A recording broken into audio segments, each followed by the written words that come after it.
Testing one, two.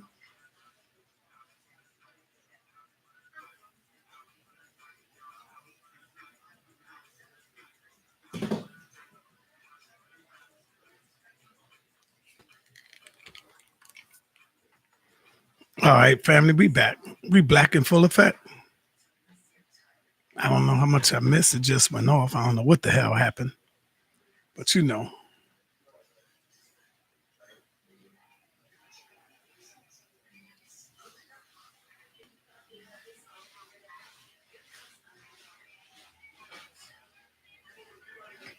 Hey, let me see where he at with this. Let me see where the brother's at.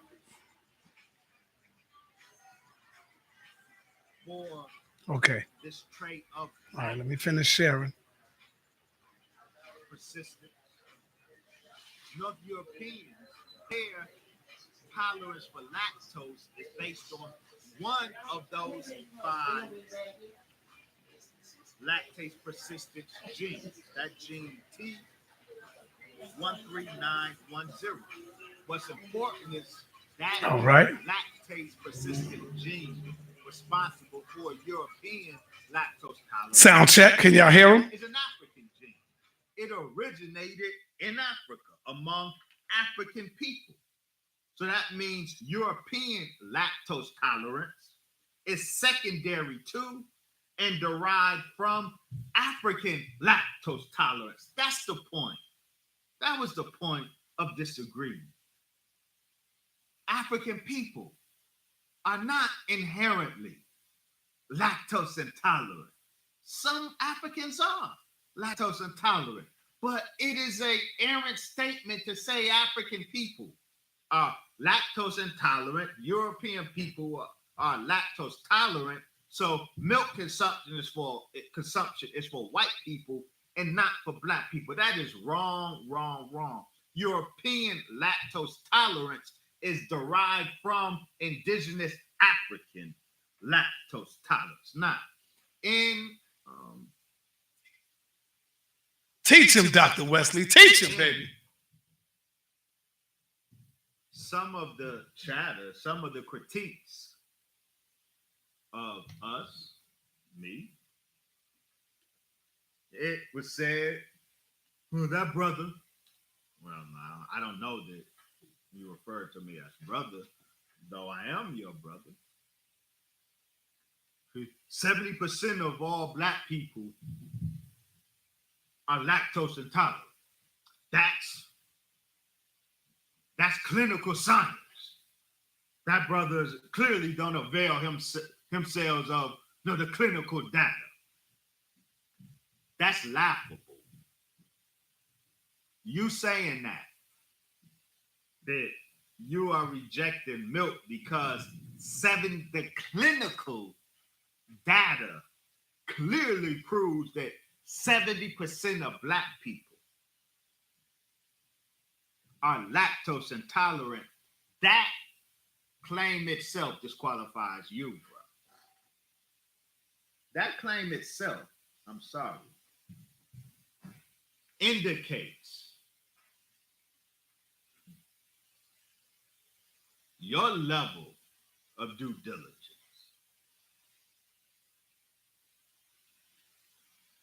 Black people are 70% of black people are lactose intolerant. That's a myth. A myth based on contrived studies of the late 1960s and early 1970s by two Jews, Dr. Theodore Bayliss of Johns Hopkins University and Dr. Norton Rosenweg of New York.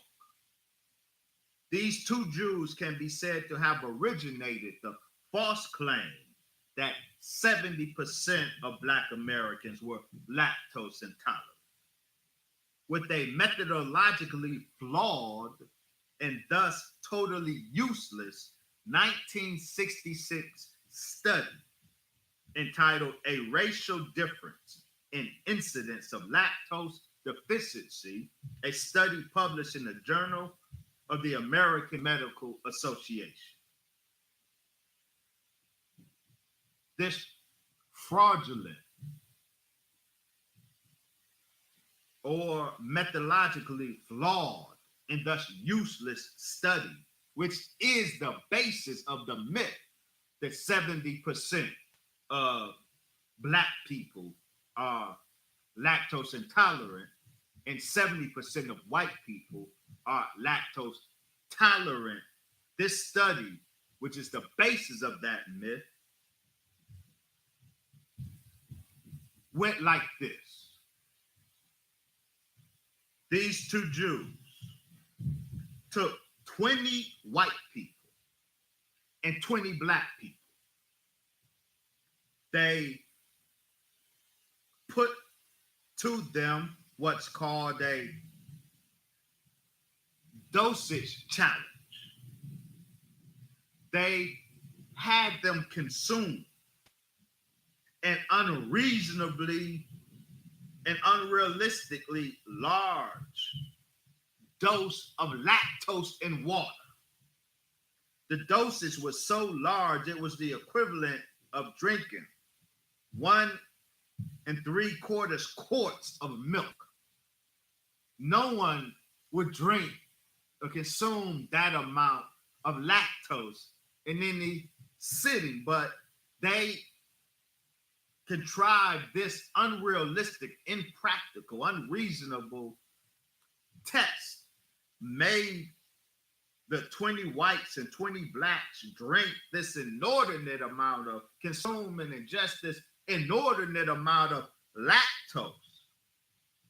And of course, people had negative reactions, not to the lactose, but the inordinate amount of lactose that is being consumed, that no one would consume on a normal sitting.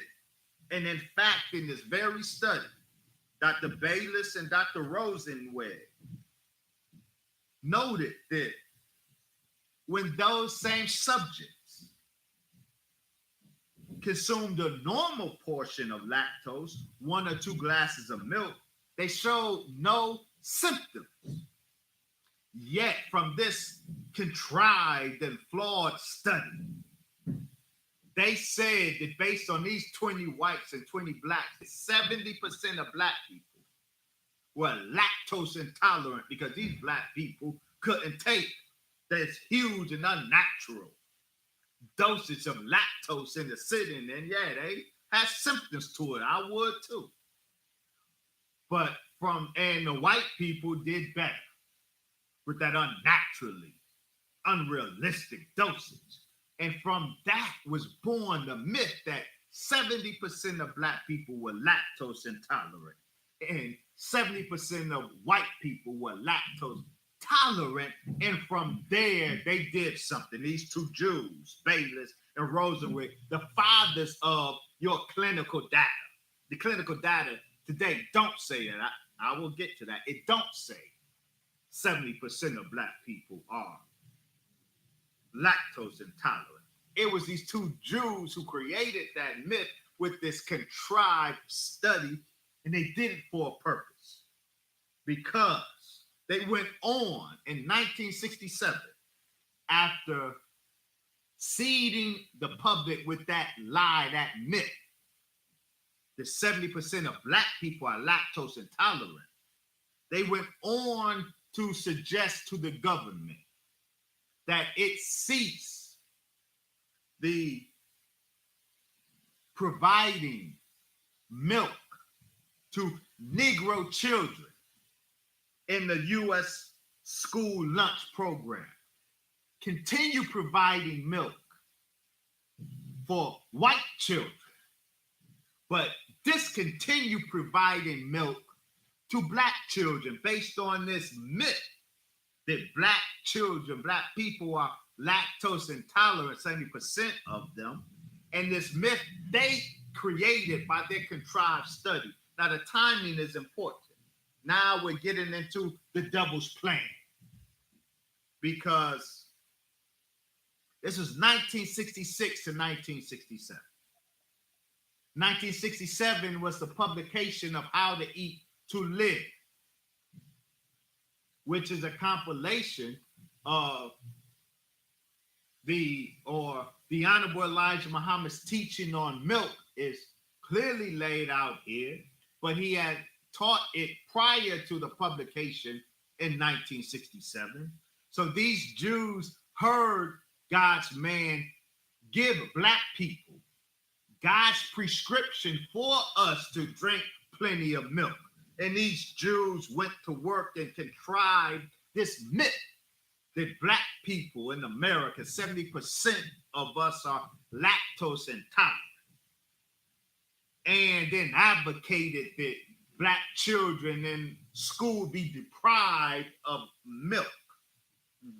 And this was before the full weaponization of milk. At that time, there was some quality milk that could be had because the real weaponization of it had not yet occurred. So they want to snatch the reasonably good milk from black children, continue providing it to white children, because they heard the messenger of God say from Allah, drink plenty of milk. 70% of black people are not lactose intolerant. The National Medical Association published a study in 2005, and it was repeated in 2015, according to which only 24% of black people in America were lactose intolerant. There is some lactose intolerance. I have it in my own household. Everybody can't drink milk. Everybody can't, but it's a myth that 70% of us are lactose intolerant. It's not just a myth. It's a myth created by these two Jews, Dr. Bayless and Dr. Rosenweg, for a purpose, to counter the teachers, I have no doubt, counter the teachings of the most honorable Elijah Muhammad. Now, this liquid sunlight.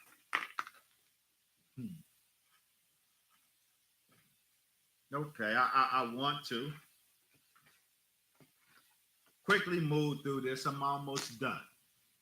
I want to finish this, get it on the record, and then we will go join Brother Sanetta, and I will take his questions. No questions. No questions. No questions. Come on over here, brother. Come on, man. Because I said, I described the milk that I'm talking about as liquid sunlight. That so offended you. How dare he call pus-ridden, mucus harboring commercial milk?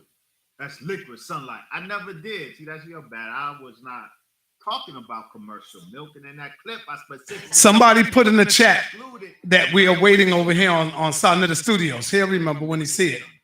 Somebody put in his chat on Facebook. Use that term liquid sunlight in a very specific context. And it would behoove us, you family, especially if you are going to critique, which you have every right to do. But you should do your due diligence. You should at least listen to the full context in which I was speaking, because it's important. Because I said that in the context of where I was in the lecture.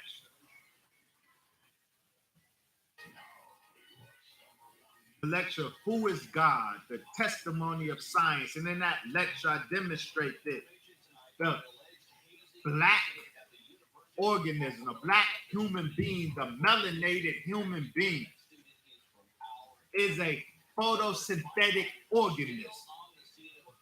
The black man and woman, through our melanin, when our melanin in our systems are operating optimally, we can, through our melanin, photosynthesize more efficiently than plant life.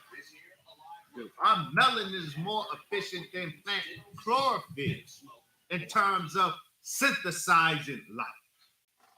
and converting light into beneficial energy. The melanated human being is a photosynthesizing organism. So I'm talking about that, and I hone in on 3 solar biochemicals that are part of our black God photosynthetic organism. Those 3 solar biochemicals that I'm talking about now is testosterone, serotonin, and melanin.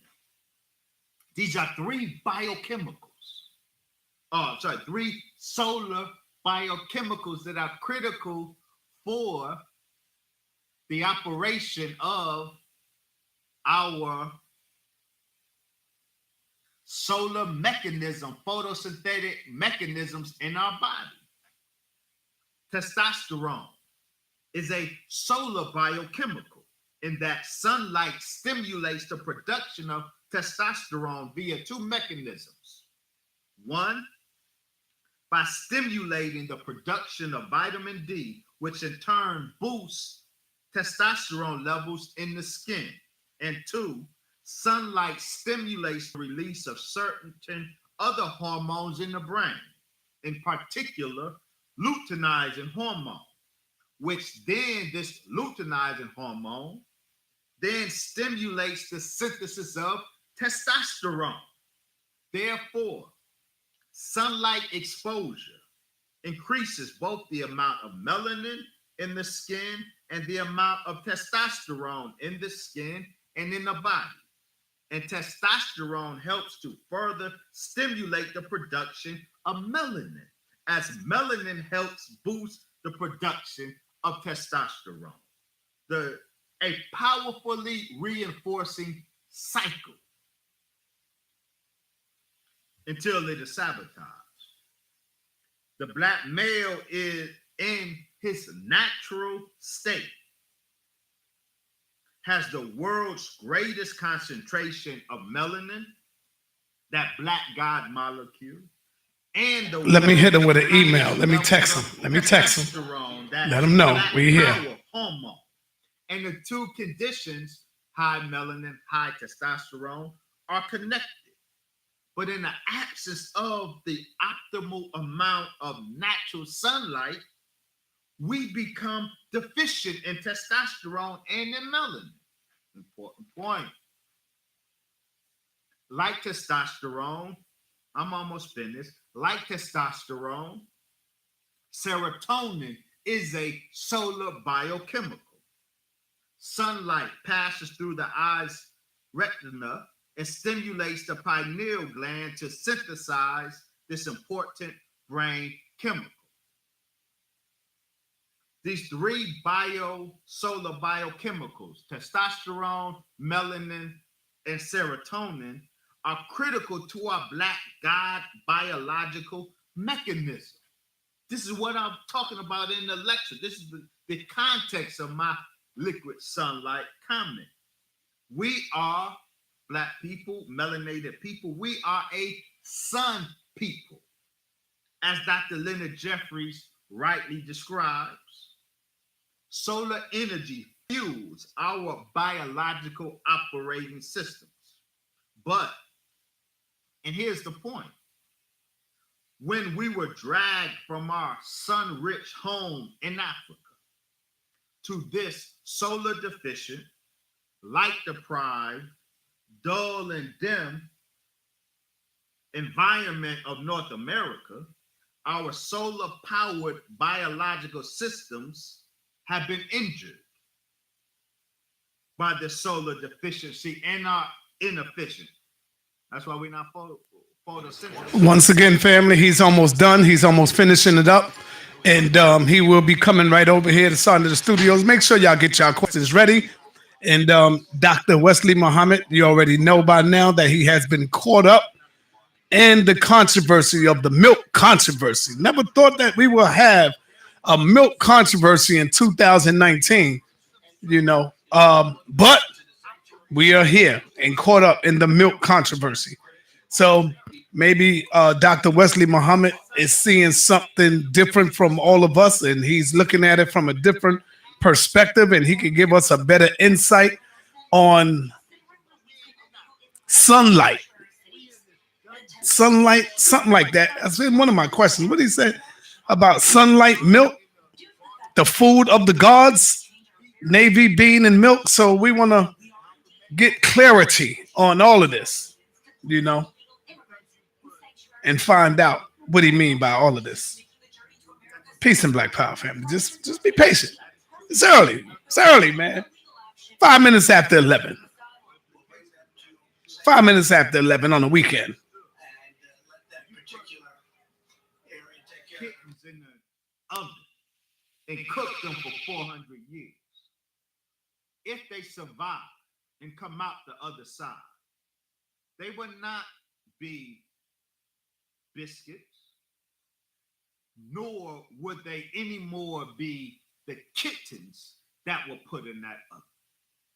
Black people in America have been cooked in the oven of the American Holocaust of enslavement. So 464 years later, we are a different biological organism than just our brothers and sisters who were never dragged from Africa and subjected to this 400-year Holocaust. So this is a prescription from God to us in particular. It takes into account our biological situation. Though Africans today drink milk, they are lactose, a lot of them. Persistent.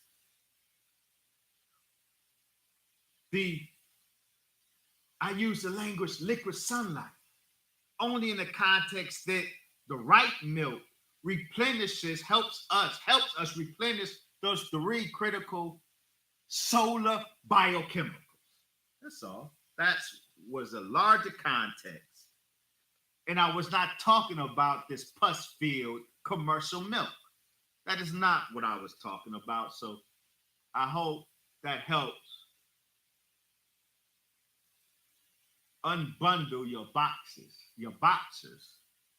that got bunched up. Final point. I mentioned the weaponization of milk. And I have to say, I have to thank my wife, Walida Muhammad, because it's because of her that I know anything about the weaponization, or I know what I am teaching on the weaponization of milk. She put me up on game. I did not know. And when I found out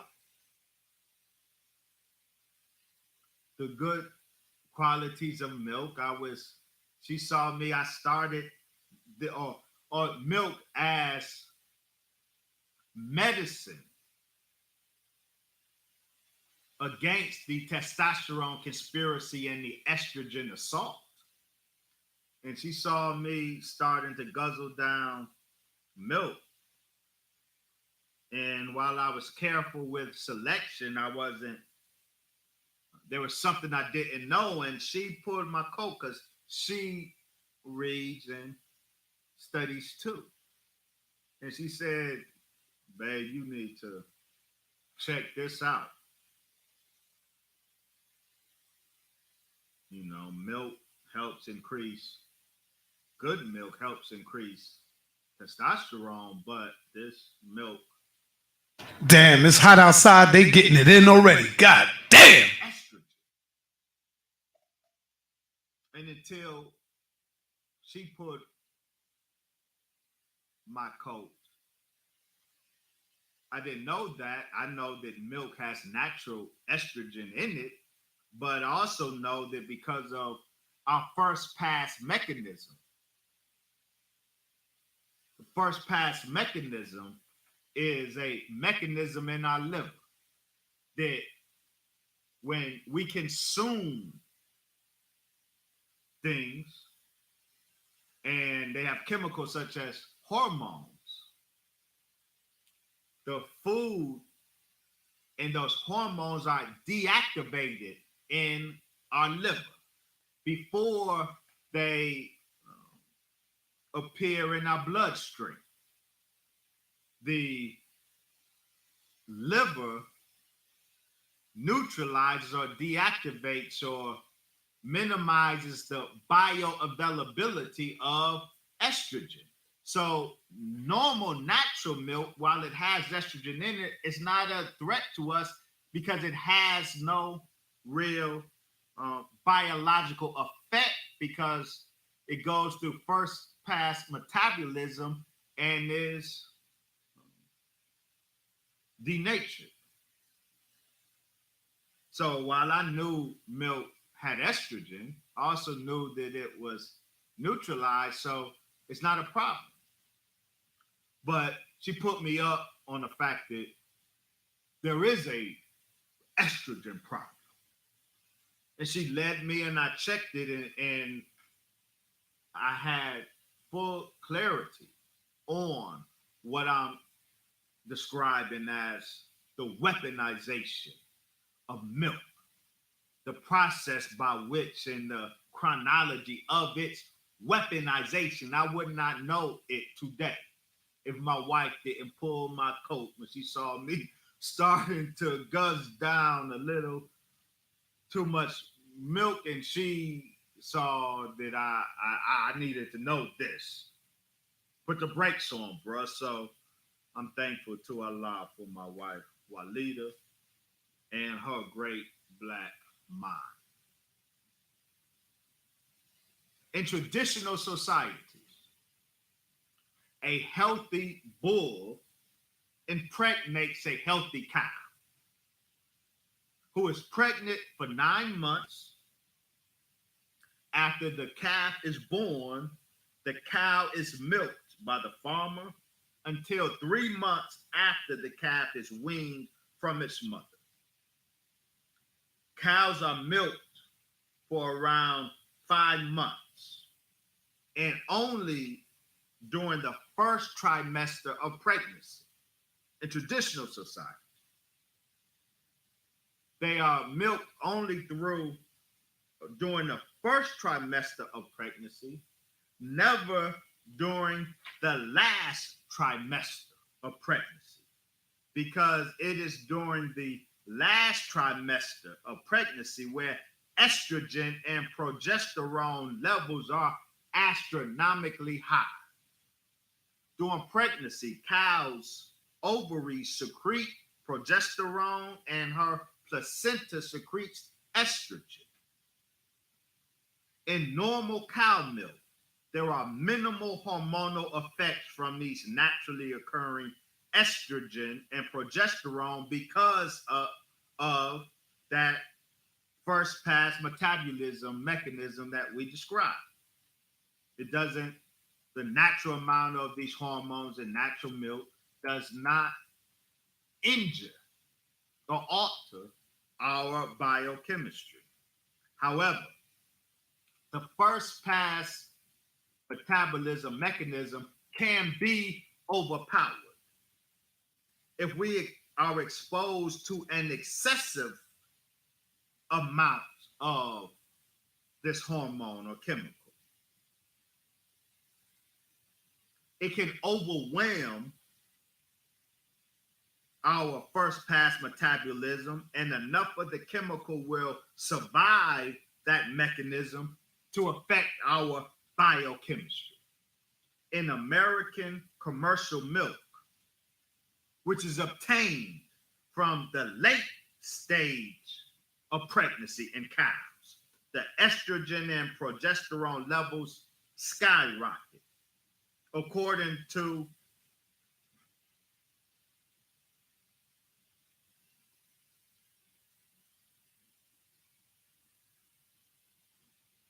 a 2010 Japanese study, natural commercial milk drawn from American cows increases in its drinker serum estrogen and progesterone in men. It increases the estrogen in men. Natural milk with its natural estrogen levels doesn't do that. But American commercial milk increases the estrogen and progesterone in men, women, and children, and it lowers testosterone in men via negative feedback mechanism. So commercial milk, the weaponized milk, increases in men unnaturally high levels of estrogen, and it diminishes a man's testosterone. Non-pregnant cows have 30 picograms per milliliter of estrone sulfate, which is an estrogen compound.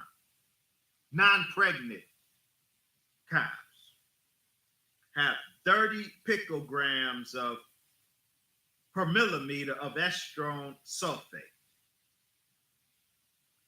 Pregnant cows during the first trimester have 151 picograms per milliliter. Cows during the last trimester of pregnancy have 1,000 picograms per milliliter of estrogen. So non-pregnant cows has 30 picograms, and if we milk from non-pregnant cows, we are exposed to 30 picograms per milliliter.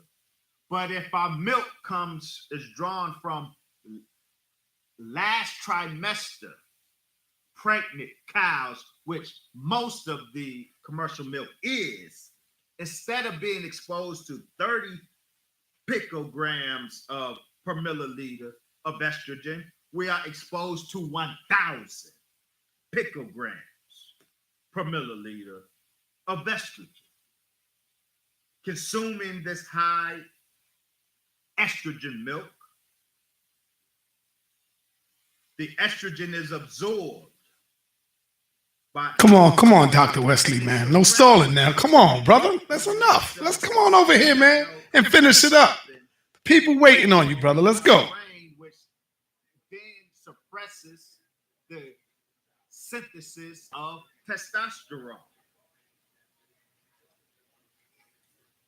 These estrone sulfate in the body converts to the most potent form of estrogen, estradiol, which has now been recognized as a carcinogen, a cancer causer. So American commercial milk is a contributor to prostate and testicular cancer in men, and breast, ovarian, and uterine cancers in women. And how do they achieve this? By keeping the cow pregnant for 300 days of the year. How do they do that? By artificially inseminating. All right, let me interrupt him. Let me see if I can call him and get his attention. He probably don't know. Only 3 months after it has given. Let me see if I can interrupt him and call him up. And he probably going in so deep he forgot we supposed to be going in at 11. Man, his time. Cows are in these factory farms are milked 10 months a year. 10 months a year, factory farm cows are milked. Oh, knowing Dr. Wesley, he got all his stuff on mute. Of the 9 Let's see. months of pregnancy. And they achieve this by artificially inseminating the cow 3 months after it has given birth. Yeah, that's me, doctor. The average Son, that I'm wrapping up now. Okay, brother. We over here. We live streaming, so we see you over here too. All right. All right. All right. They see me talking to you. This or that. All- I'm wrapping up now. All right, my brother. Go 5 ahead. minutes. Go ahead. Do your thing. Sonnet, I'm wrapping up now. All right. I just gotta remind them we here. Well, they see me talking to you. This I know. I'm wrapping up now. Back 5 minutes. All right.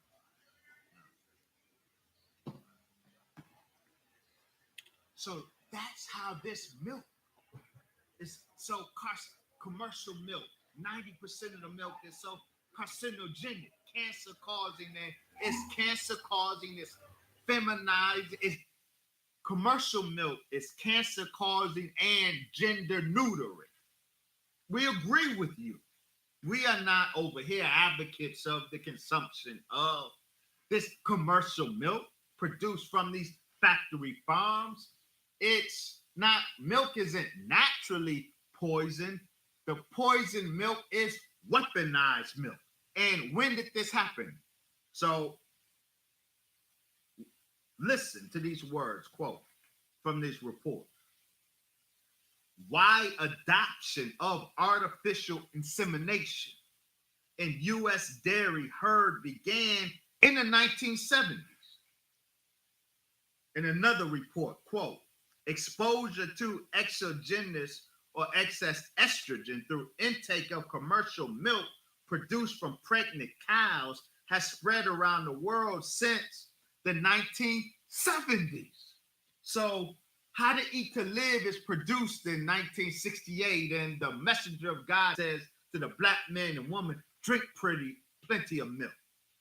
And those Jews, those two Jews, created the myth that black people are lactose intolerant. So don't drink milk. But God says drink milk. These two Jews said to black people, don't drink milk.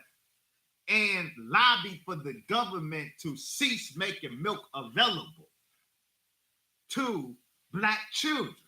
At that time, milk was still relatively okay, but then in the 70s, right after the publication of this, the use of artificial insemination to keep these cows pregnant and lactating 300 days of the year, thus astronomically increasing the estrogen and progesterone levels in the milk that we consume, that when we consume it, it increases our estrogen and progesterone and diminishes our testosterone. The weaponization of this commercial milk, the chronology suggests that it's directly a response to the publication of the words of God to the most honorable Elijah Muhammad. So that was my last point.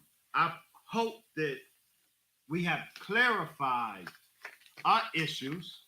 I'm going to go and submit myself to Brother Sanetta's questioning. So I will join you, dear family.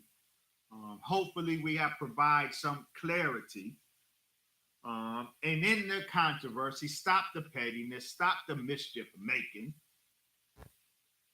And we in the Nation of Islam, to be clear, are not advocates of the consumption of this poison commercial milk. We are not. It's weaponized. We are advocates of the drinking of the right milk to produce the right effect. And that is not the stuff we can just go and pick up at the grocery store. We are in agreement with Dr. Sadie and others that this stuff is poison. We just are not in agreement that black people, African people, are inherently programmed not to digest lactose.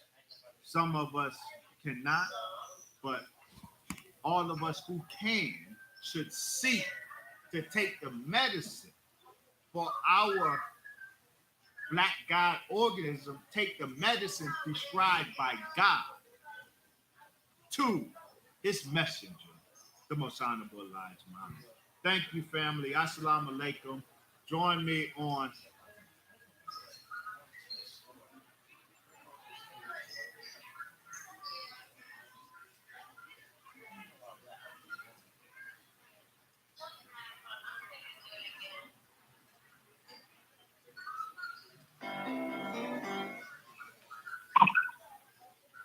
All right. Peace and black power, my brother. How you doing, Dr. Wesley? Peace and black power. I'm well, and yourself? I'm good, brother. I want you to know that we have been, the people over here saw everything you did today. We was live streaming it over here. You know what I'm saying? To catch them up to date. So we want to begin our questioning. And, you know, sometimes you got to play the devil's advocate as well. And the best question comes with a good answer. Now, remember, I gave you the name, although you may not go by it. We go by it over here in the conscious community. And I gave you the name because I tend to name my brothers and sisters, you know, by how they coming and how they bringing it. And I always called you the silent assassin. Do you recall that, brother? I do. All right. You the silent assassin. You answered a lot of questions for me, but I got to do what I got to do so you can bring clarity now to my following, the people that's over here. Check, brother. Check. Yo. Uh-oh. Come on, doctor. Dr. Wesley, you there? Yes, I'm here. Okay. All right. Okay, my brother. First thing I want to do is take it from the TOP so we can get the people a better understanding of knowing you, knowing your scholarship, knowing how long you've been doing this, my brother. And the first thing I want to ask you is, how long have you studied under the Minister Louis Farrakhan, my brother? It is from 1990. Actually, before that, so that would be 31 years. Wow, 31 years. That's a hell of a resume there, brother. Yes, sir. Yes. I have been a student of the Honorable Brother Minister Farrakhan for 31 years now. Okay, all right. What was your state of mind and spirituality before you joined the Nation of Islam? Like, what was you doing before that? I joined the nation. I joined the nation 29 years ago, but before I got registered in the nation, I was a student of the Honorable Brother Minister Farrakhan. Okay. 2 years prior to that, my state of mind was as an atheist, but a lover of black people. But wasn't you like in the 5% nation as well? From an atheist to the 5% nation. Okay. To FOI, yes, that was my journey. Right. Okay. But even as an atheist, I was a student of the Honorable Brother Minister Farrakhan. Okay. How much the teachings of the Nation of the Honorable Elijah Muhammad, how much the teachings of the Honorable Elijah Muhammad help you physically as far as health in your diet, health and diet? The teachings of the Most Honorable Elijah Muhammad, to the extent that I complied and obeyed those teachings, helped me tremendously. I would not, Sarnetta, sit here and present myself to you and your audience as if in my 31 years of studying, listening to the Honorable Brother Minister Farrakhan, and in my 29 years of actively studying Islam, that I have spent this 29 and 31 years as a perfect Muslim in complete compliance with the dietary code. I have not. We are taught our dietary code is to eat only one meal a day and fast 3 days of every month. And by Allah's grace, my wife and I, we have been we're doing pretty good. But it is not the case that in my 29 or 31 years, I have availed myself of the benefit of this dietary law. So to the extent that I have in my long journey, and that's the case with most of us, the teaching, the dietary teaching of the Most Honorable Elijah Muhammad is perfect for the black man and woman of America, even if I, Wesley Muhammad, or any of us aren't perfectly in compliance with it. The extent to which I have complied with the dietary law, I have benefited tremendously by it. Okay, all and right. Before I die, Brother Son, Yes, sir. I pray that it can be, or when I die, Mm-hmm. and I hope it's no time soon. I hope Allah blesses me with a lot more life so that when I die, it can be said on my tombstone that Brother Wesley came close to being in complete compliance with how to eat to live. Goals. Okay. Hashtag goals. All right. My brother, you started a controversy debate in the conscious community, whether you intend to do it or not, with your comment about Dr. Sebi and Hold Milk. Did you receive a lot of backlash over those comments, my brother? Because people started coming out. You got brothers like Dr. Inky. I think I seen one video of Brother Polight coming out and a few other people, and I'm starting to look at the comments and everybody going crazy. They hitting me up with videos saying, yo, did you hear the comment of Dr. Wesley Muhammad? So do you think you stirred up, you opened up a can or something, brother? A controversy with the milk controversy. Yes. Yeah. I am aware of the great offense that was taken by many. From my comments, I'm also aware of the fact that much of the offense is not based on what I actually said, but based on some mischief making with my statement. I would be offended. The prospect that anybody would say the great Dr. Sebi is a participant in the devil's plan against Black people. I would be offended by that. So if somebody is being convinced that Brother Dr. Wesley Muhammad stood on the most powerful platform in all of Black America and indeed the world and accused the great Dr. Sebi of being a participant in the devil's plan against Black people, there is no way one could not take offense. But I never said that. That was mischief making with my words. And I hope since your followers had access to the presentation I just gave, I hope that has been cleared up. Mm-hmm.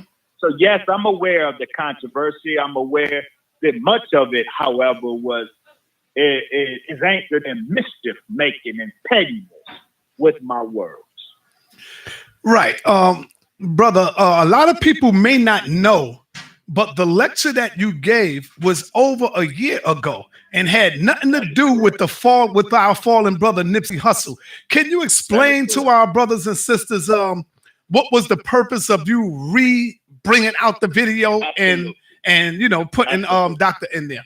Because I think that's what people would call something like, oh, I think the brother's clout tracing or something like that. You know what I'm saying? Yeah, but I love Dr. Sebi, but neither Dr. Sebi or any other doctors or Dr. Wesley got enough clout to attract me. I'm a made man. I'm Farrakhan made. I got clout. I got to be honest. I'm plugged in to divine clout. So nobody's name can add to my clout or take from my clout. I'm sorry. No, your question is very good. We posted that only after mischief was made. With somebody lifted up while we were all mourning the murder of our brother, Nipsey Hussle, who was a student and advocate of Dr. Sebi, and he was a student and advocate of the most honorable Elijah Muhammad. He advocated the program of Dr. Sebi, and he was an advocate of the program of the honorable Elijah Muhammad. He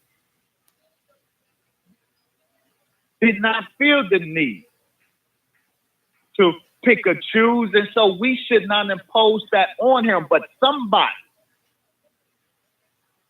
out the blue created mischief with our brother by creating a video that juxtaposed Brother Nipsey and his support of Dr. Sadie. They thought to use that against the Honorable Brother Minister Farrakhan. I don't know who produced that video, but it was real devilish, and I saw right through the intent of that video. Somebody was trying to use our brother Nipsey and his advocacy of Dr. Sadie and try to manipulate the communal love for Brother Nipsey and grief at his murder. Somebody devilishly was trying to use that against the man of God, the Honorable Brother Minister Farrakhan. So somebody resurrected a tape of Brother Dr. Sadie making statements about the Honorable Brother Minister Farrakhan that was not accurate. And because when somebody put that on a playing field, and it was starting to generate antagonism, it was starting to direct some of the pain of the loss and grief over Brother Nipsey Hussle's murder. That video was starting to redirect that as antagonism toward the Honorable Brother Minister Farrakhan. It was in that context that we posted the video to set the record straight. This wasn't about Brother Nipsey Hussle. It was about the devilish attempt to use Dr. Sadie against the Honorable Brother Minister Louis Farrakhan and the Honorable Elijah Muhammad. So our video was a response to the devilish video that was produced to try to direct grief over the murder of Nipsey Hussle and transmute it into hatred towards the Honorable Brother Minister Farrakhan. That was the context of our post. Not his murder, but the devilish video that was made to try to use his murder against his brother, the Honorable Brother Minister Farrakhan. All right, Brother Dr. Wesley, how do you view, I already know how you view the master teacher, the Honorable Elijah Muhammad, but do you see the Honorable Elijah Muhammad as a man first? He's a man on earth that done works on earth amongst his people. He ate with his people. He sat with us. You know, he used the bathroom like us. Do you consider him a man? Not no spook or not a spirit or not something that you can't see? Because I have a follow-up question as, is it possible that the Honorable Elijah Muhammad could have made a mistake in the milk statement? Is it possible that Dr. Sadie could be right in his statement? That's what I wanted to ask you first. So I hear three questions. Yes, three questions. And I will try to answer all three. Do you, Brother Dr. Wesley, believe the Honorable Elijah Muhammad? Absolutely. But understand, your brother, Wesley Muhammad, has full understanding that man is God. So I don't know what you meant. I don't know if you were using a minimalist definition of man. When I say man, I'm using a maximalist definition of man, meaning man is God. So the most honorable Elijah Muhammad is indeed a black man. He is a black God. There is no incongruity. There is no squaring of the circle needed there. The most honorable Elijah Muhammad is fully man, and now he is fully God, as the Nicene Christians would say. So that's the first answer, the question. The second question, and the third. One, is it possible Mm-hmm. that the Most Honorable Elijah Muhammad was wrong in his teaching on milk? And is it then possible that, in contrast, our brother Dr. Sabi was correct in his assessment of milk? I'm going to tackle, if you would allow me, Go ahead, brother. the third question first, and then go to the second question. So, in Go other ahead. words, I will answer regarding Dr. Sabi and then come Right, back and gotcha. answer regarding the Most Honorable Elijah Muhammad, if you will permit. Yes, sir. Go ahead, brother. Only simple clarification is required regarding Dr. Sabi. In my presentation today, I indicated that in the fundamental question of the poison, pus nature of market milk, Dr. Sabi, we agree, is absolutely right.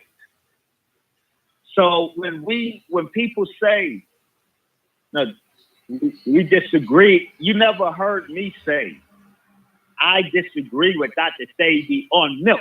That was never my statement. My statement is more nuanced. I had a particular disagreement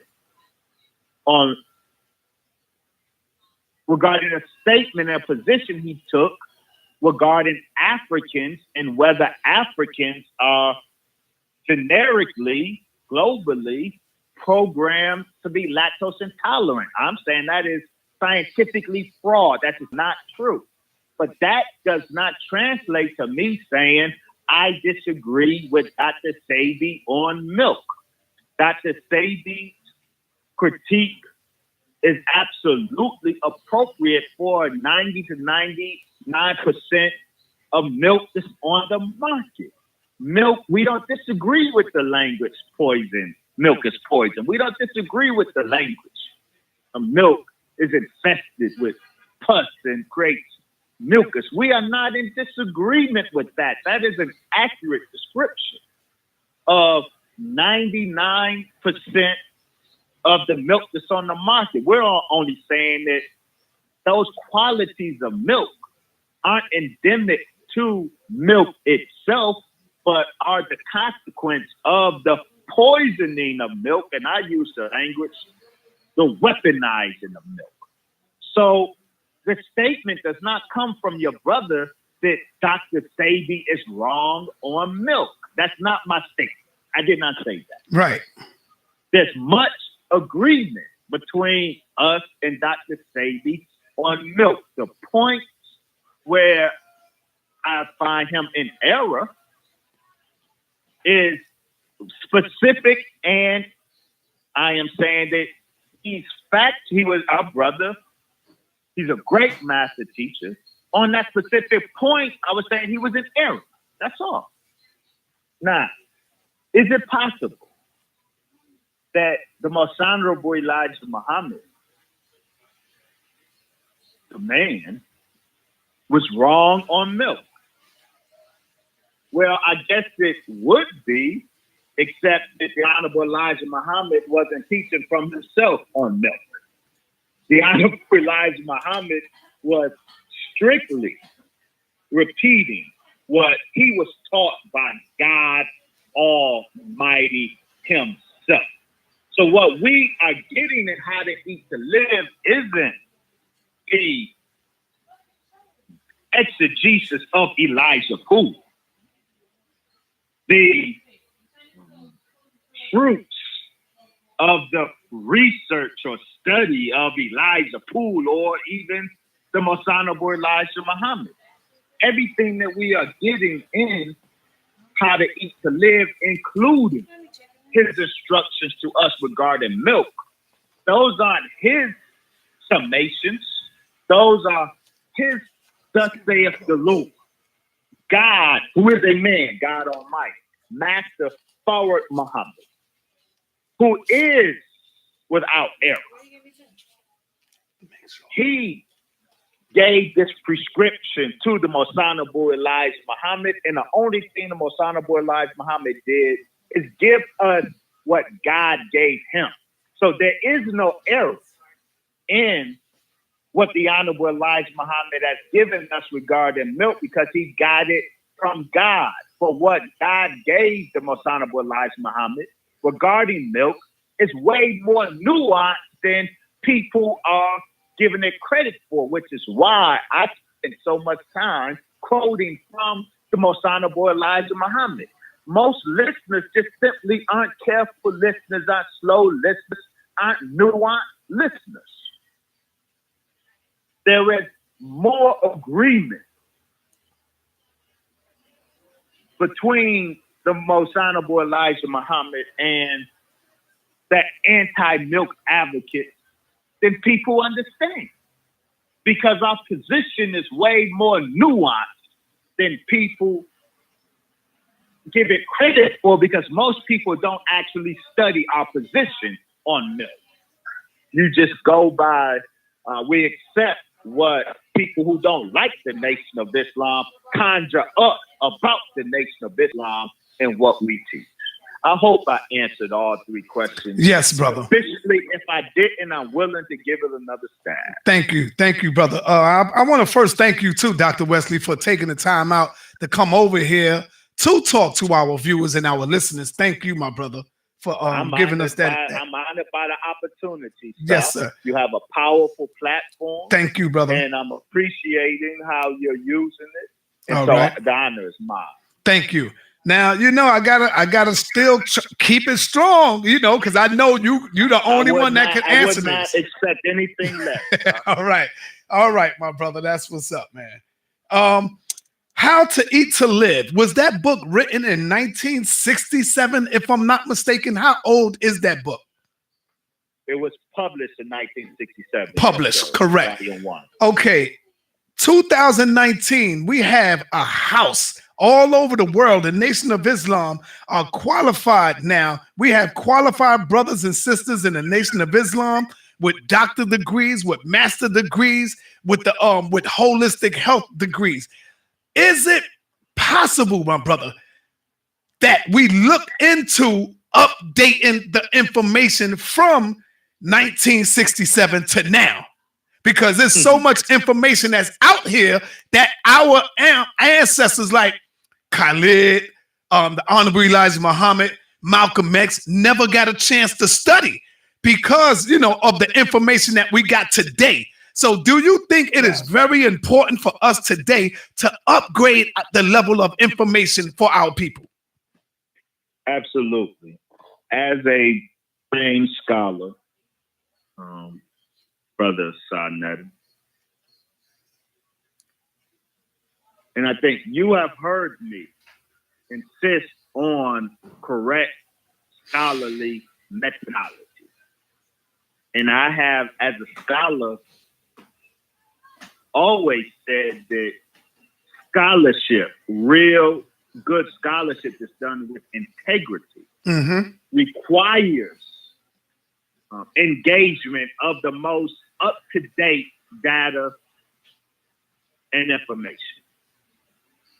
Which is why, of course, which was the basis of my critique of certain aspects of the work of Dr. Yusuf bin Yakin, and I did not disrespect him. I simply disagreed with him.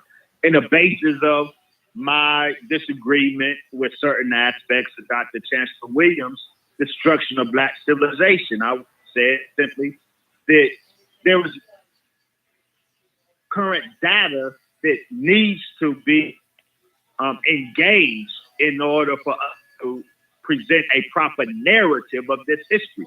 So as a scholar, I am absolutely where you described that we always should seek and start from the current data. Now, how does that apply to what the Honorable Elijah Muhammad presents and How to Eat to Live regarding milk? Well, How to Eat to Live is a scholarship. That's the important point. As a scholar, as an academic, who's also a student minister, in the Nation of Islam. I am very keenly aware of the qualitative difference between scholarship and revelation. Scholarship, all scholarship has a margin of error, all of it. The very best of human scholarship has a great margin of error. So no scholarship is ever to be presented as the final word on anything. But that's the difference between it and divine revelation. Master Polight Muhammad began teaching in 1930.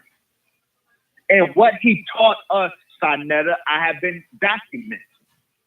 He gave us a prescription in between 1930 and 1934, gave us medicine for an illness that would not hit us yet until decades later. The testosterone conspiracy and the estrogen assault won't come into full effect until after 1967, when Detroit riots blew up. We are right now, Black America is suffering under the assault I described as the testosterone conspiracy and the estrogen assault. It wasn't operative in 1930 and 1934, but Master Polight Muhammad, God in person, saw this assault coming and already prepared us specifically to combat the mechanisms of this assault that was decades to come. What am I saying? Divine revelation isn't restricted to the time in which it is revealed. The Honorable Elijah Muhammad presented God's prescription for Black people to become God again. That ain't never outdated until we become God again. This is not scholarship, sir. I do scholarship. So my stuff got to be updated, yeah. Okay. But what the Most Honorable Elijah Muhammad presented was divine revelation. And so, no, it is not outdated. But I close on this point. That doesn't mean, because I'm a scholar and I do this with revelation, that does not mean that we, who are scholars, who are thinkers, don't bring to bear on revelation current data. We must do that. We must, if we say Islam is mathematics, and it is the Islam of the Most Honorable Elijah Muhammad, that means our teaching must be in accord with scientific data. And I am saying that the revelation given to the Most Honorable Elijah Muhammad by God in person, Allah in the person of Master Polight Muhammad, that revelation has nothing to fear from any body of knowledge, meaning a body of knowledge, no discipline, no aggregate of scientific facts. Does anything in this teaching have anything to fear? So all current data, all revelation should be found congruent with scientific data. So I am not offended by people coming to this revelation and applying what they understand to be updated knowledge. So we engage you on the basis of whether that updated knowledge is updated and whether it's knowledge, and whether in fact it agrees or disagrees with the revelation to the Most Honorable Elijah Muhammad. All right. Thank you. Thank you, brother. In your video response to Brother Polight, you said you would look out for his rebuttal. Did you get a chance to see it yet? Not all of it, no. Unfortunately, I did not. Okay. So let me let you know. But let me be clear. Go ahead. Go ahead, brother. It wasn't, if you notice my presentation, I am not debating Brother Polight. Right. It was not necessary, even though, as I said in that first response to his message. Brother Polight, my brother, published a message to Wesley Muhammad and the Nation of Islam. So in my remarks, I let brother know I received this message. And I had and have every intention of listening to his full presentation. And I said, then, not for the purposes of debate, because I'm sure I can learn something. My presentation was independent of anything Brother Polight or anybody else wanted to say. My presentation was presenting the teachings of the Most Honorable Elijah Muhammad on this subject, and to clear up the mischief that has been made with my word. So I don't want anybody construing the 2 hours I presented tonight as a rebuttal to Brother Polight. Rebuttal is the language of debate. That's not what this is. I don't do, sir. I don't do debates like that. Right. Let me ask you. So I intend to watch it, and where I can benefit from it, and I'm sure I can. I would hope, brother, watch mine, and I would hope if he did that he benefited from something I said. Right. Well, let me let you know, brother, as you watch it, you could go and check the comments out. I think even some of the comments on your video, many people are saying that Brother Polight got you big time on this, on the response. Now, do you think your right? But let me ask you. Do you think your presentation was good enough for today to bring clarity to our people?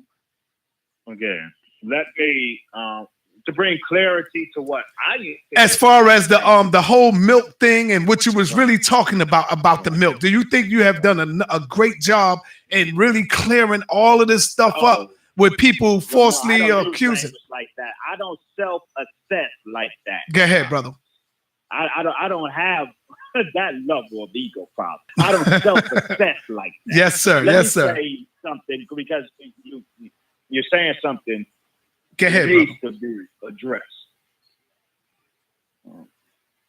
My presentation, and if you go back, I had intended to give my presentation on the milk controversy last week, before Brother Polight posted any of his responses. My intent was always independent of Brother Polight. My agenda was never determined by Brother Polight. And so when Brother Polight, my brother, posted a message to me, while I'm telling my people who were looking forward to my presentation that I promoted, but had to, due to my work here in Chicago and then flying out to LA along with the Honorable Brother Minister Farrakhan, honor our brother Nipsey Hussle, I could not deliver that presentation. In the meantime, Brother Polight does what he does, and he has his right to. But what he does not determine what I do. I'm a student and follower and disciple of Jesus, the Honorable Brother Minister Farrakhan. He determined my movement. And so that's why Brother Polight was never on any of my flyers for this, because this presentation was independent of him. I had to address here some mischief that has been made since that clip went up. And unfortunately, Brother Polight was a participant for whatever reason in some of that mischief making with my words. So that's the only reason I had to address my brother. But this is not a video debate. I don't do that. Right. And I don't want anybody. So people saying I just now presented today. This is how silly people are. That's why I don't play that childish, that low level. I'm gonna keep it real. See, we do quote unquote debate at such low level. But I think you touched on something great though, Dr. Wesley. Hold on. Let me complete this point. Go ahead. To say Brother Polight got me, and I didn't even present anything, even by debate standards, that's ridiculous. I didn't present until tonight. But my presentation, I didn't watch. Brother, I have not yet had the opportunity to watch Brother's presentation, so my presentation was not a response to his. In no way, shape, or form, I did not see it. And whether he ever gave it or not, this presentation that I gave today would have been made. It would have been made last week. The only difference last week would have been some of the preamble introductory material when I had to pick up the trash from my front lawn before I can get into the house and deal with the business, home business of the teachings of the Most Honorable Elijah Muhammad. That would have been the only difference if I delivered this presentation last week, is that introductory mischief-making, pettiness stuff would not be in it. But no, this is no debate. Brother, and you and anyone has the right to make a video. But I don't video debate, son. So that's ridiculous. Don't even let that. No, that ain't right. ridiculous. Well, let me say this, brother. Let me say this real quick. The milk conversation has our people interested. So I think this is a great opportunity for y'all to teach. Whether y'all teaching on your own platform, not debating. I'm not talking about debating. Yeah, and I'm not talking about y'all debating on that like that. I'm teaching. Yeah, but let me ask you. That's what we're doing. Right. Why would you refer to cow's milk as the food for the gods and even liquid sunlight? Can you explain to us about the liquid sunlight pertaining to the milk? Like I don't get it. I seen your joint earlier. And you cleared some of that up, but I went into great detail. Of course, but some of the people over here didn't see it, so that's why I'm asking you that again, so you can give them that clarity. Yes, right. So what we would say is because I spent so much time on that. Yeah. Because I respected the concern there, and so I spent so much time on that point. And so what we should do, since I did address it in detail, and it's live, available to everybody, direct those who didn't see it to view it. Now, I was very clear that my reference to cow's milk, not commercial milk, to a specific form of cow's milk as liquid sunlight, I did so in a specific, very restricted context of what I was saying in overall lecture. How the right milk helps replenish in the black man's melanated photosynthesizing organism. The right cow's milk helps us replenish the three critical solar biological chemicals: testosterone, melanin, and serotonin. And because the right cow milk helps us, the so-called Negro in America, suffering from solar deficiency because we're in the dungeon, the light-deprived dungeon that is North America. And so we are solar deficient. Our operating system, our solar dependent operating system, our black melanated body, our system is injured because there's not enough light here in the dungeon of North America to power our system, so we can't produce the adequate amount of those solar biochemicals, testosterone, melanin, and serotonin, the natural amount of sunlight in this dungeon does not provide for us to produce the optimal levels of those solar biochemicals, but milk, the right milk, under these dungeon circumstances, can act as a supplement to the limited and diminished amount of sunlight. It can act as a supplement to it. I said that we are not an advocate of replacing sunlight with cow's milk. We supplement the diminished levels of sunlight here with the right cow's milk to help us replenish the specific solar biochemicals of testosterone, serotonin, and melanin.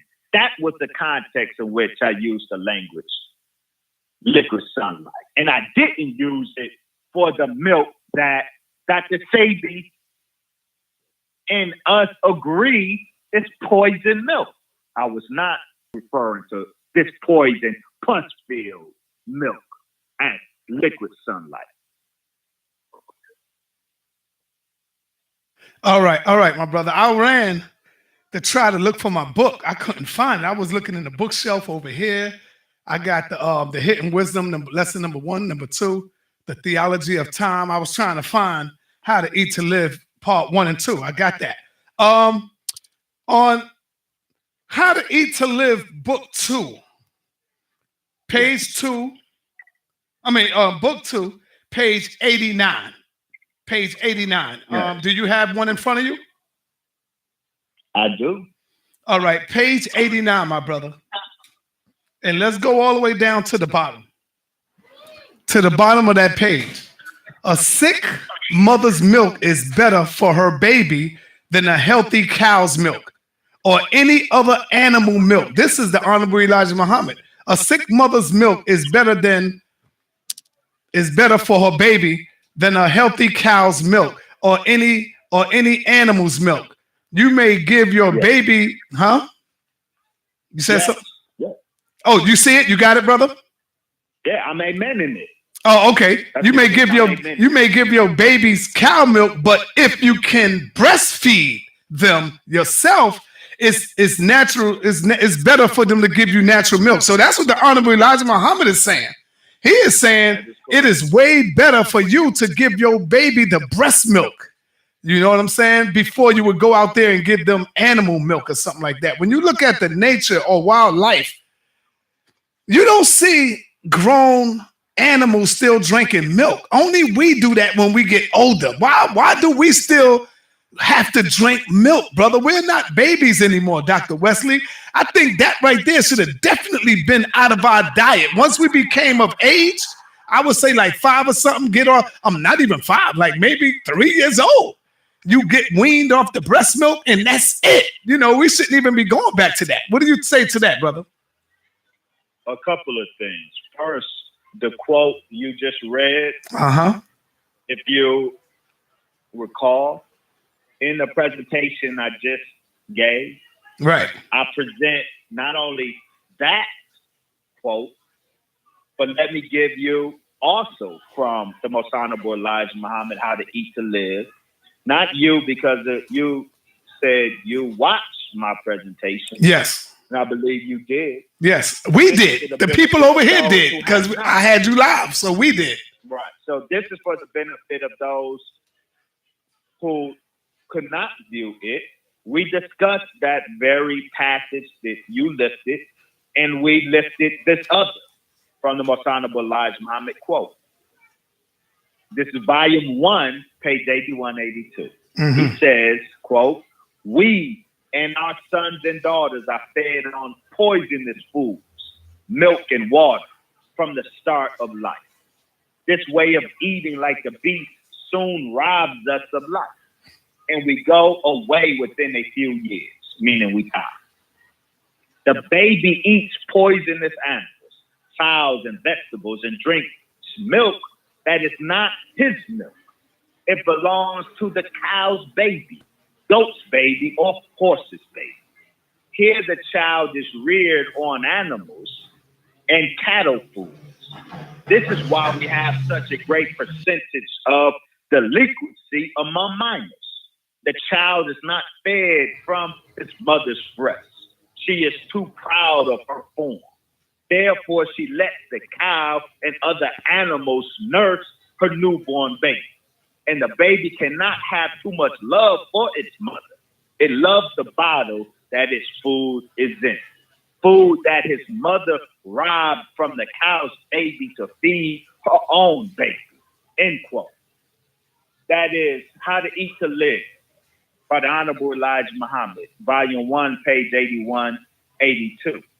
And what that, which we highlighted, and the quote you just lifted, which we highlighted too, that lets the world know that our teaching in the Nation of Islam is unambiguous.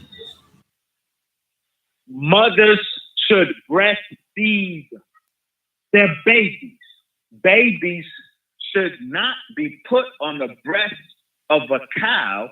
Babies should be put on the breast of their mother. That is our teaching. We never said anything different. People who are raising this as an issue are creating false issues. We are adamant and unapologetic on the basis of our teaching that the baby, that cow's milk is never an adequate substitute for that baby, for his breast milk. That's our teaching. Mm-hmm. So don't try to saddle us, not you. Right. I know what you mean. Don't try to saddle us with a teaching to the contrary. That's not our teaching. Our teaching is breast milk for the baby. Well, like Muhammad said, that as we get older, the Quran says that there are curative properties in pure milk for the adult from cow's milk. And so it is the right cow's milk can be a benefit for the adult human being who's no longer on the mother's breast and whose organism is not the organism of an infant child. All right, brother. Cow's milk is adequate for an adult, but it's not adequate for a child, a baby. That is our teaching. That's not your teaching that you schooling us on. That's our teaching in the Nation of Islam. All right, my brother. The first response to your video I saw was Minister Dr. Inky. Did you ever get a chance to see Dr. Inky's response to you? His video. Or you mean which of the 100,000 responses? Yeah. I saw Dr. Inky was the first one to come out and respond. Yeah, you know, peace, brother. That we don't roll like that. The theatrics and all the theater. I saw theater. Oh, okay. We don't respond to that. Right. We don't dignify that. We respond to dignified discourse, but what I saw was just theatrics and theater. Brother has his right, but that ain't what we do. I'm a student, follower, and disciple of the Honorable Brother Minister Farr. Yeah. What do you say, brother? And we almost done. What do you say, my brother, Dr. Wesley, about these grocery stores? Is it wise for us to buy milk out of these stores and drink our milk? You know, the kids with their cereal, their milk. What do you say to that? No. Most of the milk in all of these grocery stores is weaponized milk. So I said it in that clip. Mm-hmm. Yeah, you did. That started all the controversy. And I said it tonight, that the milk, most 90 to 99% of all the commercial milk, market milk that is available in these grocery stores is the weaponized milk. I said most of the milk comes from artificially impregnated cows. I said that we need to find milk that's grown. The first step is we need milk that's drawn from non-artificially inseminated cows.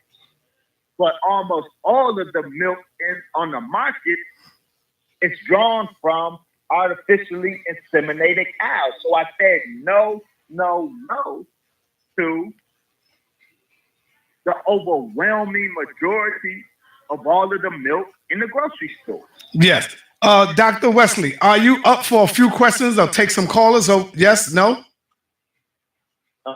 No, we said that you and I you will ask me whatever questions. Okay. So we keep it like that. You so desire. Yeah, so let me switch it. Hopefully we satisfy all Right. the inquiries. Right. Let me switch this conversation right quick, because this is very important too.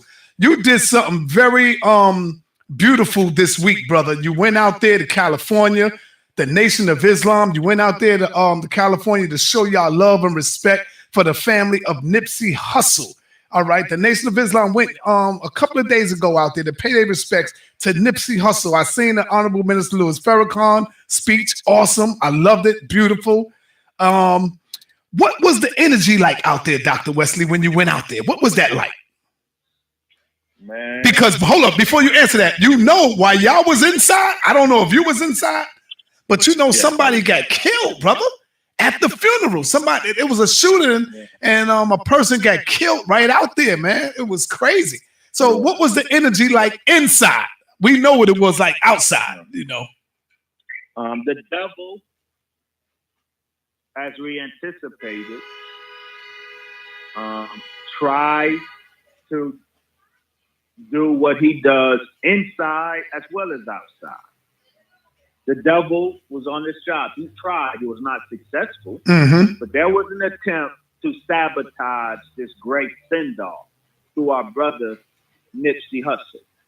The elements within the police department, Los Angeles Police Department, were very helpful. However, elements within the police department clearly had an agenda. All right. Some people saying in the chat room it was like 20 miles away from the funeral. Okay. I stand to be corrected. Thank y'all, man. The shooting took place 20 miles away from the funeral. The energy was great. Our brother Nipsey Hussle was immortalized. That's the energy. That's what Nipsey Hussle has become. Immortal. There in LA, brother is a god, and I suspect that his immortality will be recognized well beyond LA, and rightly so, because our brother, his greatness is well beyond. His greatness is not as a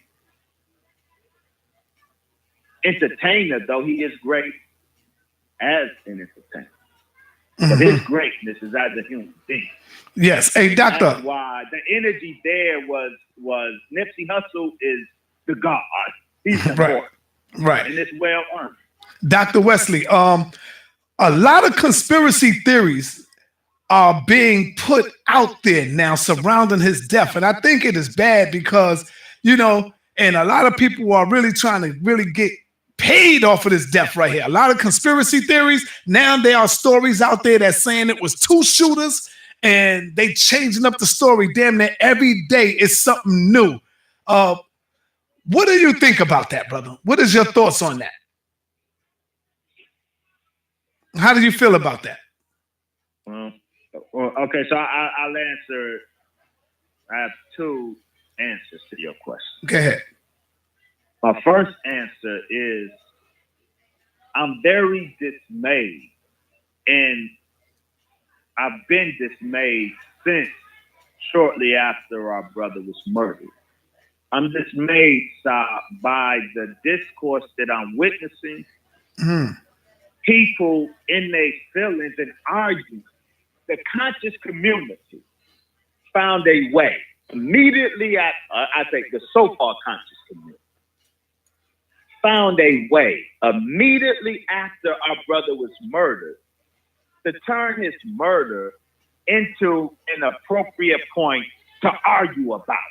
So we arguing conspiracy, and so there are those who suspected a conspiracy, and there's others who saying y'all stupid. Why the hell are y'all suggesting I hate you? You shouldn't say. But doctor, let me tell you why you making a big mistake. And then others are saying. Hold on, real quick. I'm gonna tell you the mistake you're making, brother. Anybody that have a YouTube channel, everybody always automatically say the conscious community. How do you know, doctor? Hold on. No, I'm not making that mistake. How do you know that these people are a part?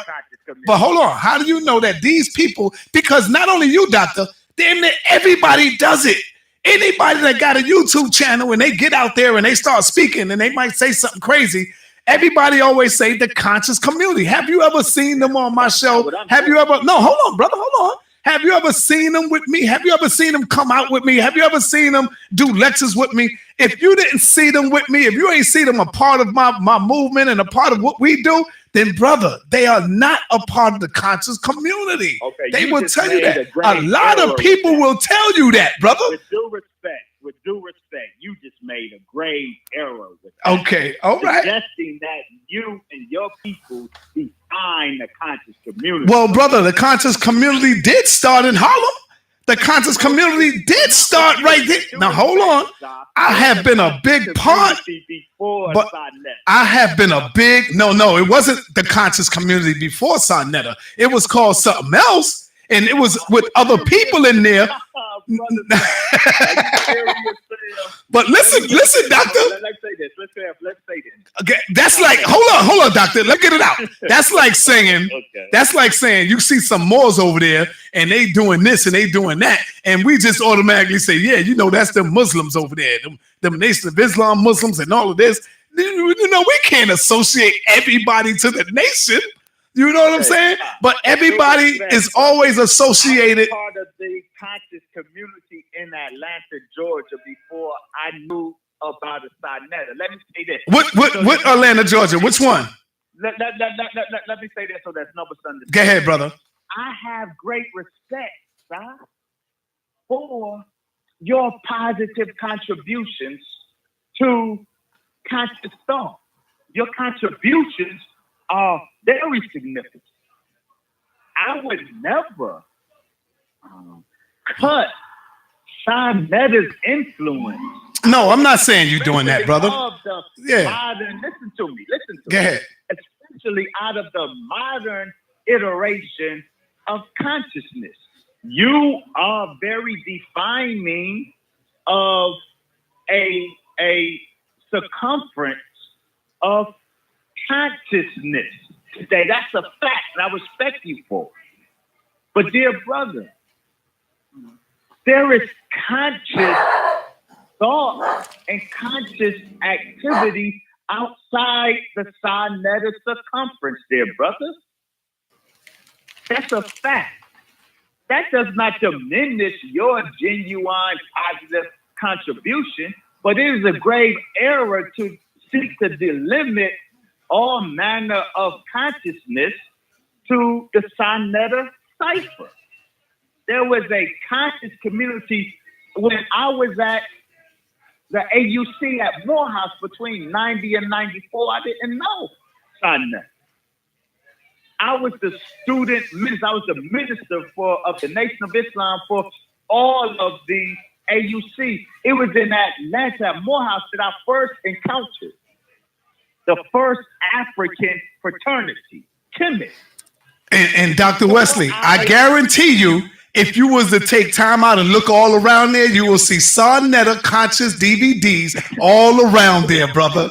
Just like if you would go to Philly, you would see Sarnetta conscious DVDs all around there, brother. That's what I'm trying to tell you. We spread it out. We spread it out, brother. The consciousness started in Harlem. You know that, Dr. Wesley, with Malcolm X. With everybody, the Mecca. Right. But it spread it from Harlem. This is what I'm trying to tell you. It took flight. Yeah. Go ahead. That's grave error there, brother. Nah, Saw not hurt. Why would somebody put Saw hurt? What the hell am I be hurt for that? That's crazy. But anyway, doctor. Yeah. We're brothers of course. Right. develop great respect for each other. They don't know. Right. I don't even read. No, you know, I just got to get passionate when people try to go in on what we represent, like the concept. Like if I was to say to you, yeah, you know, the so-called Nation of Islam, I would never do that because that's totally ain't no so-called Nation of Islam. It is a Nation of Islam. It's just that everybody that's in the conscious community is not great. Is it's not great, but there are a lot of great people that is in there. When I said the self, because I come from within. You did not induct me into the conscious community, side. I got 31 years. Right. In terms of consciousness, I have 33 years of consciousness. You did not induct me into the conscious community. I know the conscious community from the inside, independent of your route, side. And so I'm saying, dear brother, your contribution is to be respected. But please never seek to restrict the conscious community to what you define. I got you, brother. I experience in and of the conscious community. It pre-existed you. It post-existed you. So when I say so-called conscious community, I know what I'm talking about. When I say people in the so-called conscious community are doing this and that, it doesn't matter that you don't know them. That doesn't qualify or disqualify them as members of the conscious community phenomenon. I love you, sir, but you are not the definer of consciousness today or yesterday. Okay, now let me ask you. According to you, Dr. Wesley, who would you say the father of the conscious community in today's time? Who would you say is that? No, I don't know that I could answer who the father is. I don't know this phenomenon. Right, because if you do name somebody, it will probably be to a single individual. Yeah. Yeah, but anyway, we don't want to get stuck on that. I feel what you're saying, though, my brother. I respect what you're saying. What'd you say?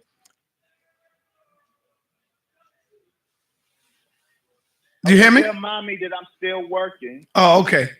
Yeah, I'm almost done, doctor. Okay, go ahead. Yeah, I'm almost done, doctor. Yeah, let's move past that because that's really not that important. You know what I'm saying? And I'm not going to deny your. Yes, sir. Yes, sir. I'm going to let you to define my involvement with the conscious psyche. Man, come on, man. You know we go way back. I remember when you was with my involvement with the conscious psyche goes back further than your and mine. Right. Okay. Okay. I got you. Let me ask you this real quick. What type of mark did Nipsey Hussle leave behind? And the reason I'm asking you this, brother, because when you look at Nipsey Hussle, he only made one album. How many albums did Tupac Shakur make? And I'm not trying to compare the two because they both was great. We take nothing away from them. But when you look at the impact that Nipsey Hussle left behind, why do you think he had such a greater influence on the people over Tupac Shakur? And it's not just to compare. And I'm gonna tell you why. I say that, and then you can give me what you say. I say because Nipsey Hussle didn't just talk. Nipsey Hussle didn't have 1 foot in and 1 foot out. You know, like our brother Tupac was great, with all due respect with my brother, but he was still going in and out, back and forth with the game. Right. Nipsey put his money where his mouth was. That's why when you seen the people show out and show the love for him, because he was doing things for the community. He was bringing the Bloods and the Crips constantly together, constantly going in. That's why I think he had such a greater impact on the people with his only one album. And you can see a lot of people that passed on that they got like 10 albums, 5 albums. They didn't have a greater impact like Nipsey Hussle did. I don't know. I might be wrong, but I'm just telling you how I felt about that. What do you think, brother? I'm in total agreement with you. Mm-hmm. I am a fan and always have been. And I love both of them, brother. So let me say that. Go ahead. Yeah. No, Musically, I'm a huge fan of Tupac. Okay, me too. Me too. I wasn't overly into Brother Nipsey as a rapper, though I like his stuff. But to me, what makes Nipsey Hussle so deserving of his, if I can use this language, excellence over Tupac is because Nipsey Hussle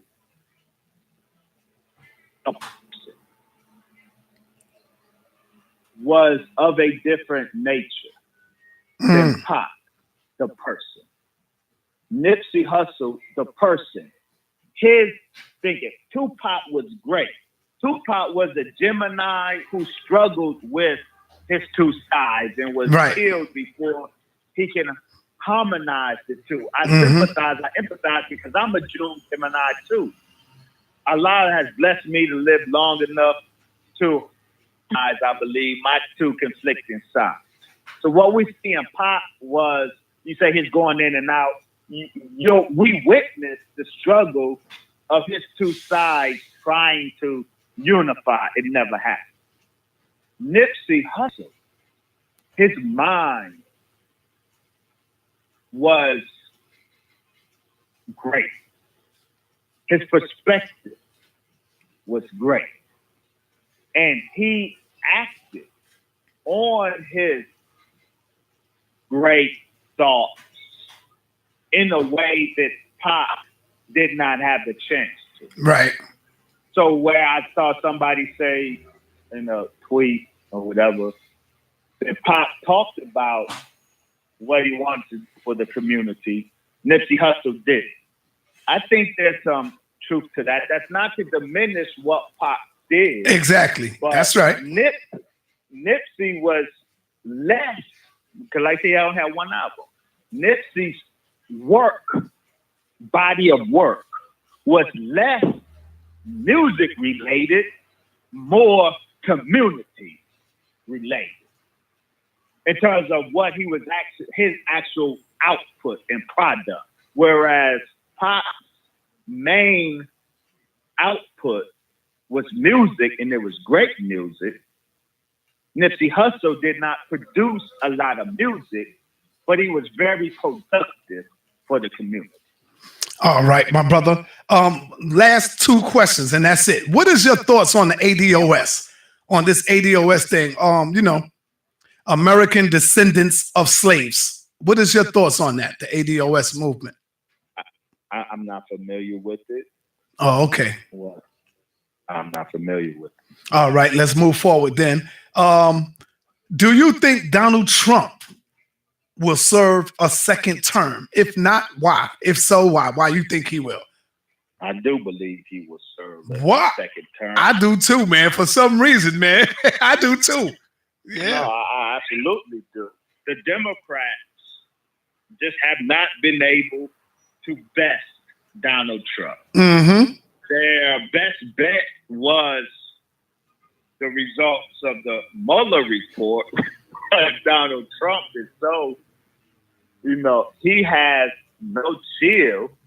He found a way to neutralize whatever damaging information was contained in that report. And so the report, which I'm sure was damaging to him, and that was the best bet of the Democrats to end the Trump regime, Donald Trump succeeded in making it a victory for him.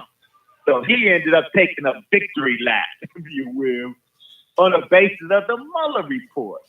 So I just don't think the Democrats have anything that can defeat Donald Trump.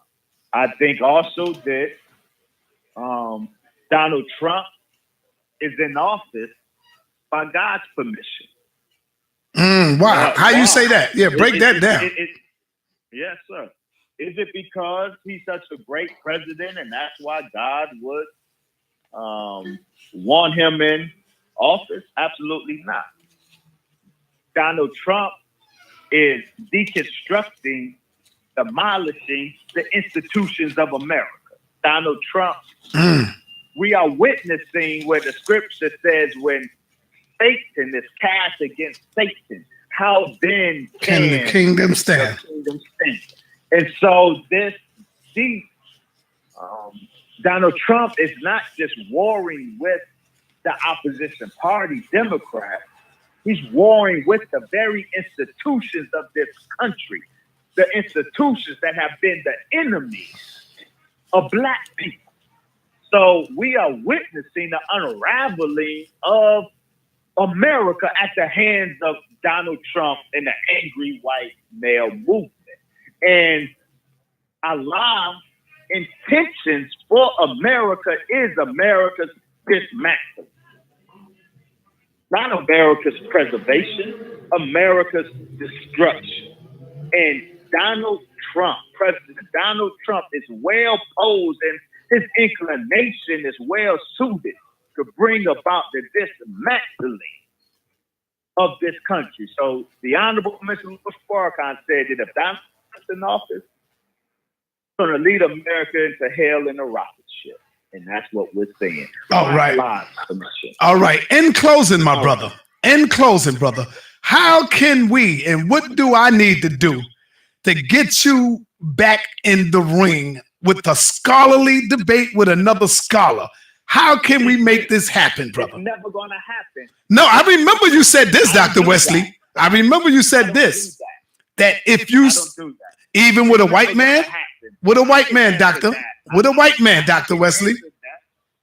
Yeah, with the enemy. There you go. See that? There you go, brother. With the enemy, like I told you, and I told the public, we got bigger fish to fry than Negroes who are mad and envious of the Nation of Islam and want to use a point of ideology to give expression to their hate. I'm not going to do that. We got bigger fish to fry. So we don't debate our people. I am a student representative of the Honorable Brother Minister Farrakhan, and so I follow his way. And his way isn't to step in the ring with Negroes to debate. I ain't a battle rapper. Okay. All right. Hey, doctor. So no, that ain't never gonna happen. I got you. Hey, doctor, let me ask you, what do you think? And of course you don't think like that. So that's why I ain't gonna even ask you like that. What would you say if I said this to you? I'll say it like that. The white man is the devil teaching. It's now played out in 2019 because when you look at the African American, we are killing more of ourselves than the quote unquote so-called devil is killing ourselves. So when we keep saying the white man is the devil and taking our focus off of our problem, off of us to heal ourselves to get better, what do you say to that? I think the teaching's got to change on that. What is your take on that? Because the worst devil right now, when you look in that mirror, is the black man. And I've heard this so many times, Dr. Wesley, that the devil exists so deep down within us. The first devil is us. When you look inside that mirror, the devil came out of us. So if the devil came out of us, Dr. Wesley Muhammad, we got to have something greater, deeper than that devil that's outside of us. What do you say to that, brother? I disagree. With your language. Go ahead, brother. Devil, your language. The worst devil is the black devil. Oh. I disagree adamantly with that. I'm not in denial that there are some black devils because we, so-called Negro, was made in the image and likeness of the devil. Mm-hmm. Our lessons say the devil is 100% weak and wicked. There is no black man or woman who is 100% weak and wicked. That germ, that devil within the black man that gave birth to the white man, that germ is a part of the nature of God. God has, as in the atom, the proton and the electrons. What makes the devil is he is 100% weak and wicked. What makes God God is he has both the higher self and the lower self. That's God. So no, I disagree that the worst devil is a black devil. The true devil is the white devil. Now, but that true devil came right up out of you, though, right, Dr. Wesley? Yes, because God has a higher self and a lower self. That don't make him devil, that makes him God.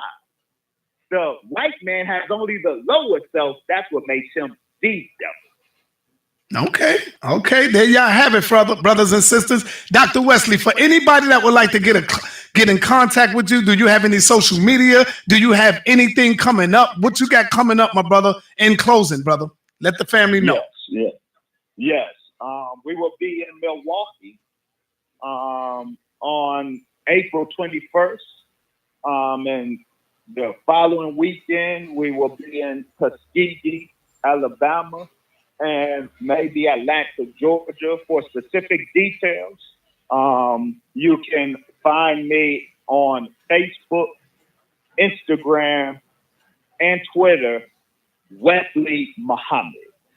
And the flyers and the details of those events will be available there. And also my website, www.drwesleymuhammad.info. drwesleymuhammad.info. All right, there you got it. Now you see, this brother ain't just talking; he's moving around. He got boots on the ground. He putting in that field work while a lot of us on here talking and criticizing everybody. Peace and black power to you, Dr. Wesley. Have a good night, man. You and the family. Thank you for coming through. We love you over here. Peace and black power. All right. Love you, black power. Peace and black power. All right. The silent assassin. Yeah. Pharaoh. Shot at the TV, Black News 102. Whose words will survive when we purge the lies? That curse the divine, cast the pearls to swine. Reverse the design, even merge divide. Side net at TV when two worlds collide. Might hurt to decide just who verbs will vibe. When we curve all the jive, whether girls or guys. No herbs left alive in this earthly skies. Side at a TV when two worlds collide. Clash of the Titans, facts will enlighten. Some spitting mad, but they ain't half as exciting. This platform we battle for the souls of man. Those kidnapped and trapped upon stolen land. Doesn't matter where you at on this earth. Africa's the true origin of your birth. Teaching you true health and wealth, knowledge of self-worth instead of killing your health, going to jail over turf. We all truth seekers asking questions. Should we seek them in the shrine lodge or the lessons? Is the answer ancestral science or religion? Is it freedom or Willie Lynch a little different? Is it Indian, Aboriginal, indigenous people? Should we worship money? Is it still a root of all evil? We all born with mental shackles if we black, and the only thing that's gonna free us is the actual facts. Whose words will survive when we purge the lies? That curse the divine, cast the pearls to swine. Reverse the design, even merge divide. Side net at TV when two worlds collide. Might hurt to decide just who verbs will vibe. When we curve all the jive, whether girls or guys. No herbs left alive in this earthly skies. Side at a TV when two worlds collide. Is it the gods and herbs or the Moors? Should we master UCC and commercial law? Is it being Muslim, Christians, or the Jews? Should we push the old school and need something new? Is it atheism, Egyptologists, Hebrew Israelites, flat earthers, herbalists? To get our people right, I'm in Rod Squad, RBG, or New Covenant. Should we work for it? Should we overthrow the government? Should we all go for self, being savages and vultures? Pan-African, or is hip-hop our culture? Is it nationality or correct status? Should we integrate Me Too or Black Lives Matter? Should we hit the streets with the Panthers? Unify the gangs, is all-out war the right answer? Are we Asiatic or Arabian? Should we just free Dr. York and be Nuwapian or Sabian? Whose words will survive when we purge the lies? That curse the divine, cast the pearls to swine. Reverse the design, even merge divide. Side net at TV when two worlds collide. Might hurt to decide just who verbs will vibe. When we curve all the jive, whether girls or guys. No herbs left alive in this earthly skies. Side at a TV when two worlds collide. Shout out to my beloved Pharaoh. You already know what it is. Shout out to Pharaoh. He is the maker of this. Pharaoh a bad man, man. Y'all need to go and check out his music. He's a revolutionary rapper. Shout out to my beloved Peace and Black Power family. Thank y'all for coming in. Thank y'all for tuning in. Thank all the donators who have donated and contribute to my platform, for these mics that I got, these headphones that I got. Y'all made this happen for me. So I got to open up the platform for a lot of people. A lot of people always say, Sarnetto, how come you always bringing him over? Notice, I don't subscribe to none of their doctrine. I don't believe in everything that the people do, but this is where they got a voice at. And that's why I bring everybody over, from the Muslims to the Nation of Islam to the Hebrews, because I'm not a part of it, our people are. And so I bring them on so they can talk to their followers and their people. So that's why we do it. Peace and Black Power. We out of here, man.